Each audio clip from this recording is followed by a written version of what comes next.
Hello good morning friends, आपका स्वागत है vision success Lalitpur YouTube channel पर।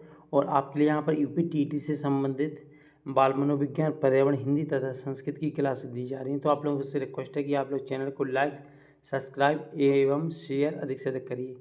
आपके लिए यहाँ पर जल्द ही यूपी होमगार्ड, यूपी लेखपाल और यूपी पुलिस से संबंधित प्रैक्टिस सेट कराए जाएंगे, जो भी मार्केट में आएंगी हर एक प्रकाशन के। तो आप लोग मेरे चैनल के साथ जुड़िए और आप लोग चैनल को ग्रो करने में हेल्प करिए। आइए आगे चलते हैं। आज का टॉपिक है आपका अनुसूचियाँ। तो भारतीय संविधान में, मूल संविधान में यदि पूछा जाए तो कितनी अनुसूचियाँ थीं? मूल संविधान में बात की जाए तो 8 अनुसूचियाँ थी। यदि पूछा जाए वर्तमान में संविधान में अनुसूचियों की संख्या कितनी है, तो 12 अनुसूचियों की संख्या होती है।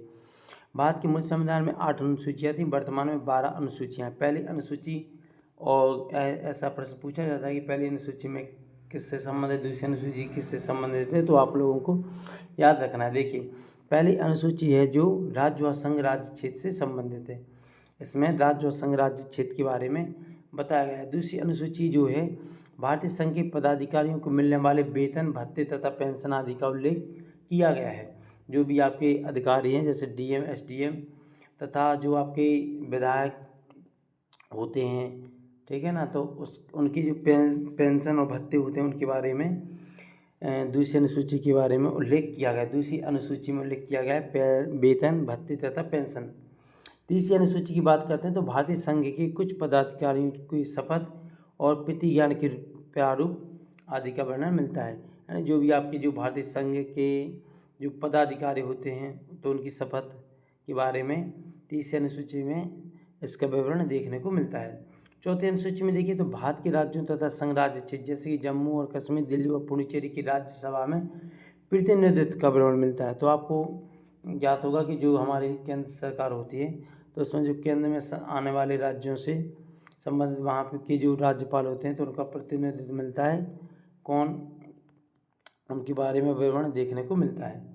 जो आपके केंद्र शासित प्रदेश होते हैं, मुख्यमंत्री, वहाँ पर राज्यपाल आदि का विवरण देखने को मिलता है। पाँचवीं अनुसूची में देखिए तो अनुसूचित क्षेत्रों तथा अनुसूचित जनजातियों के प्रशासन व नियंत्रण के बारे में उपबंध देखने को मिलता है। इसमें पाँचवीं अनुसूची के अधीन जनजाति भूमि खनन के लिए निजी पक्षकारों को अंतरण, आकृत और शून्य घोषित किया जा सकता है। छठवीं अनुसूची में देखिए तो असम, मेघालय, त्रिपुरा और मिजोरम, जो आपके पूर्वोत्तर वाले राज्य होते हैं, असम, मेघालय, त्रिपुरा और मिजोरम के जनजातीय क्षेत्रों के प्रशासन के बारे में उपबंध किया गया। कौन सी सूची में? छठवीं अनुसूची में। सातवीं अनुसूची में देखिए तो केंद्र व राज्यों के बीच शक्तियों का विभाजन किया गया है। सातवीं अनुसूची में केंद्र व राज्यों के मध्य जो शक्तियाँ होती हैं, यानी उनके कार्यों से संबंधित जो शक्तियाँ होती हैं उसमें विवरण देखने को मिलता है। इसमें मुख्यतः 3 सूचियाँ आती हैं। इसमें संघ सूची, राज्य सूची तथा समवर्ती सूची। इसमें संघ सूची में जो आपका केंद्र सरकार है वह नियम कानून पारित करती है, जबकि राज्य में राज्य से संबंधित जो भी सरकार होती है वह नियम कानून बनाती है। और समवर्ती सूची कुछ विषय ऐसे होते हैं जिसमें केंद्र तथा राज्य दोनों मिलकर दोनों की सम्मिलित तरीके से नियम कानून बनाते हैं। दोनों उसमें दोनों की संभावना एक साथ मिलकर जब होती है तो वह दोनों उस पर नियम कानून बनाते हैं, उससे कहते हैं हम समवर्ती सूची। संघ सूची में कुल विषय देखा जाए तो 97 विषयों में वर्तमान में गणना की दृष्टि से कुल 98 विषय को लेकर जिस पर कानून बनाने का अधिकार केवल संघ को। राज्य सूची में देखा जाए तो कुल 66 विषय हैं, वर्तमान की गणना की दृष्टि से कुल 59 हैं जिन पर कानून राज्य द्वारा बनाए जाते हैं। यदि आपको करंट में देखना हो तो हम आपको बता देंगे कि अभी संघ सूची में कितने विषय हैं और राज्य सूची में। संबंधित सूची में कुल 47 विषय हैं, वर्तमान में गणना की दृष्टि से कुल 52 का उल्लेख मिलता है जिन पर कानून बनाने का अधिकार संघ तथा राज्य दोनों का है। जैसे कि इसमें कुछ विषय देखिए आप: पुलिस, लोक स्वास्थ्य और स्वच्छता, प्रति व्यक्ति कर, गैस, कृषि, रेलवे, पुलिस, कारागार, पंचायती राज एवं भूमि संरक्षण आदि विषय ऐसे हैं जहाँ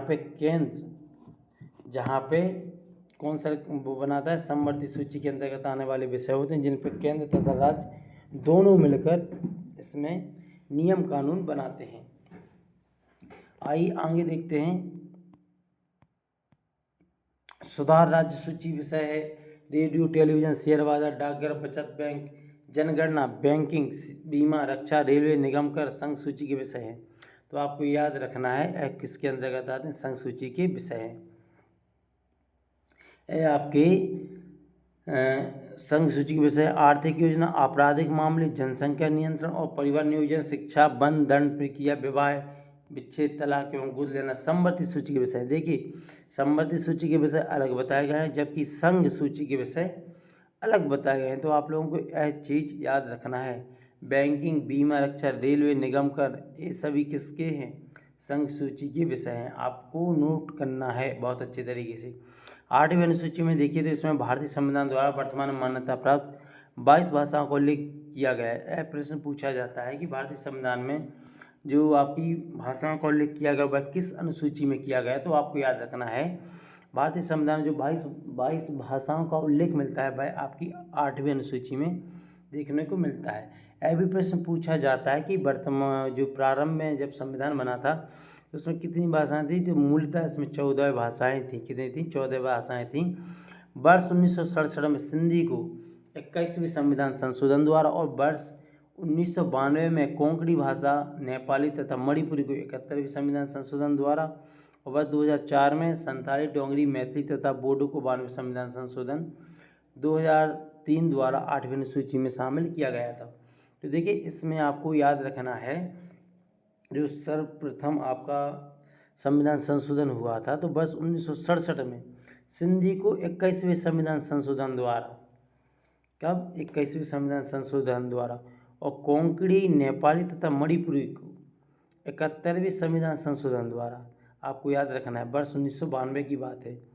और वर्ष 2004 में संथाली, डोगरी, मैथिली तथा बोडो को, ये 3 भाषाएं आपकी 2004 में संथाली, डोगरी, मैथिली और तथा बोडो को 92वें संविधान संशोधन द्वारा 2003 द्वारा 8वीं अनुसूची में शामिल किया गया था। तो आपको यह चीज़ याद रखना है क्योंकि यहाँ से प्रश्न पूछे ही जाते हैं कि 21वीं संविधान संशोधन कैसे जोड़ा गया था। तो आपको याद रखना है कौन सी भाषा जुड़ी थी आपकी, सबसे प्रथम सिंधी को, उसके बाद कोंकणी, नेपाली, मणिपुरी को, उसके बाद देखिए संथाली, डोगरी, मैथिली तथा बोडो को।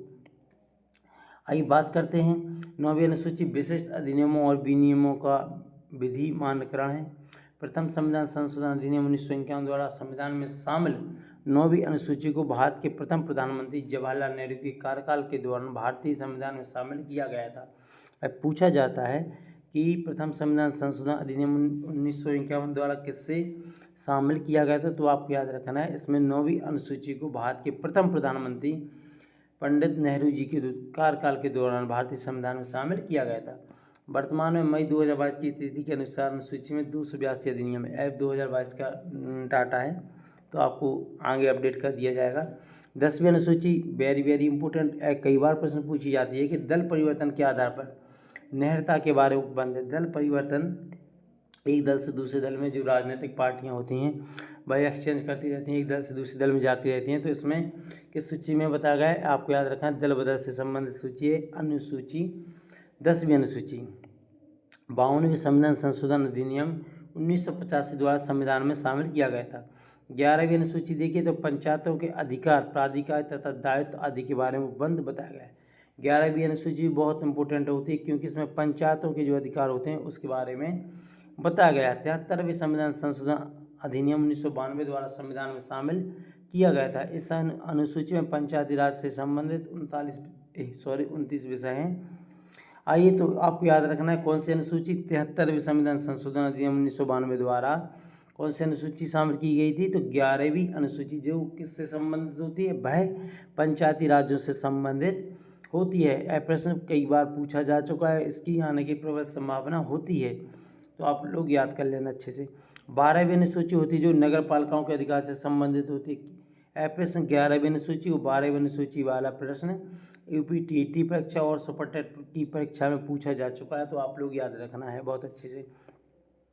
12वीं अनुसूची आपकी 74वें संविधान संशोधन अधिनियम 1992 के द्वारा संविधान में शामिल की गई थी। इसमें शहरी स्थानीय निकाय से संबंधित 18 विषय थे तो आपको याद रखना है 73वें संविधान संशोधन 1992 के द्वारा कौन सा आपका जुड़ा था, पंचायती राज से संबंधित। तो जबकि 74वां संविधान संशोधन अधिनियम 1992 द्वारा आपका इसमें शहरी निकाय से संबंधित संशोधन किया गया था और यह नियम जुड़ा था।